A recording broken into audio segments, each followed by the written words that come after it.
প্রিয়, তুমি ভাবছো আমি বদলে গেছি।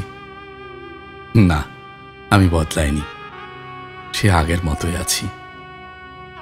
শুধু একটু একটু করে তোমার কাছে নিজেকে প্রকাশ করা বন্ধ করে দিয়েছি, আর তোমাকে নিয়ে গড়ে তোলা ছোট ছোট অনুভূতির পাতাগুলো ধীরে ধীরে গুটিয়ে নিয়েছি নিজের ভেতর। সবকিছু থেকে কেমন যেন আগ্রহ হারিয়ে ফেলেছি। এখন আর কোনো কিছু প্রকাশ করতে ইচ্ছে করে না, জানো। যে না বলা কথাগুলো তোমাকে বলবো বলে জমিয়েছিলাম হৃদয়ের কোণে, সেগুলো এখন কেবল পুরনো ডায়েরির পাতায় বেঁচে আছে। ভেবো না অভিমান করেছি, শুধু নিজেকে বোঝানোর জায়গাটুকু এখন আর খুঁজে পাই না।